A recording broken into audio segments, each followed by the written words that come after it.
গণতন্ত্র পুনঃপ্রতিষ্ঠা, মানবাধিকার রক্ষা এবং রাষ্ট্রীয় সংস্কারের প্রতিশ্রুতি দিয়ে ঐতিহাসিক জুলাই সনদ ২০২৫ স্বাক্ষর করেছেন প্রধান উপদেষ্টা ড. মোহাম্মদ ইউনূস ও দেশের প্রধান রাজনৈতিক দলের নেতারা। মাননীয় প্রধান উপদেষ্টা এবং জাতীয় ঐকমত্য কমিশনের মাননীয় সভাপতি প্রফেসর মোহাম্মদ ইউনূস। জুলাই জাতীয় সনদ ২০২৫-এর ভিত্তি হল ২০২৪ সালে জুলাই আগস্টের গণঅভ্যুত্থান, যা দেশের রাজনৈতিক ইতিহাসে এক গুরুত্বপূর্ণ মোড় হিসাবে বিবেচিত। জুলাই সনদ স্বাক্ষরের মাধ্যমে নবজন্ম হল ড. মোহাম্মদ ইউনূস বললেও রাজনৈতিক দলগুলো এবং বিশ্লেষকরা কিন্তু এ বিষয়ে একমত নন। একজন রাজনৈতিক বিশ্লেষক চ্যানেলসকে বলেন, জুলাই সনদ স্বাক্ষরের এই অনুষ্ঠান শুভঙ্করের ফাঁকি। বাসদ, সিপিপি, গণফোরাম তারা জুলাই সনদে স্বাক্ষর করলো বা না করলো তাতে কি আসে যায়? তারা কি ক্ষমতায় যাবে?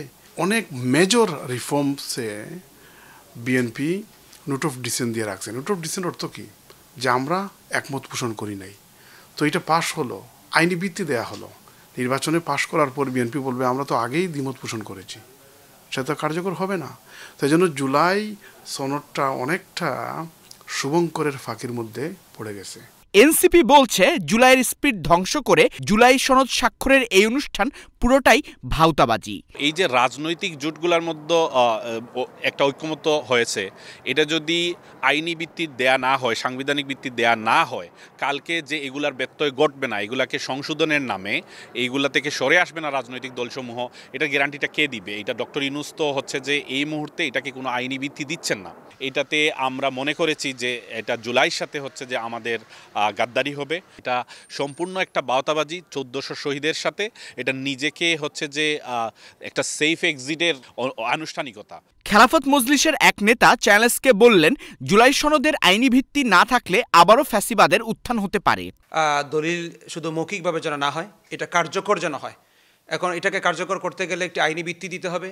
আইনি ভিত্তির জন্য দুটি পথ আমরা বলতে চাই। আমাদের দল মহাসচিব সাহেব বলেছেন যেটা, যে রাষ্ট্রপতির নির্বাহী আদেশের মাধ্যমে, একটি আদেশের মাধ্যমে এটাকে আইনি ভিত্তি দেওয়া, পাশাপাশি একটি গণভোটের মাধ্যমে এটাকে আইনি ভিত্তি দিয়ে এটাকে কার্যকর করা। তবে বিএনপি বলছে, জুলাই সনদ বাস্তবায়ন করতে হলে সব দল শুধু স্বাক্ষর নয়, সামনের দিনেও ঐক্যবদ্ধ থাকতে হবে।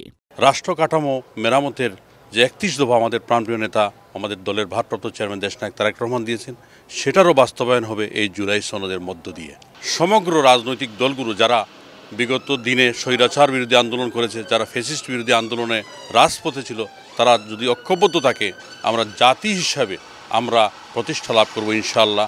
গত বছর হাজার হাজার নাগরিক শেখ হাসিনার দুঃশাসন, রাষ্ট্রীয় দমন, অর্থনৈতিক অব্যবস্থাপনা ও সামাজিক অন্যায় বঞ্চনার প্রতিবাদে সড়কে নেমেছিল, যারা জুলাই যোদ্ধা নামে পরিচিত। আবারও এই জুলাই সনদ স্বাক্ষরের আগেও জুলাই যোদ্ধারা রাস্তায় নেমে এসেছিল, যেখানে পুলিশের সঙ্গে তাদের সংঘর্ষ হয়। পরিবর্তন তাহলে কোথায়? প্রশ্ন, কোন পথে বাংলাদেশ? আমরা যাতে আর কখনো ফ্যাসিবাদের জাতাকলে না পড়ি, সেই জন্য আমাদের লড়াই অব্যাহত থাকবে। আসাদুজ্জামান শুভ, চ্যানেলস নিউজ, লন্ডন।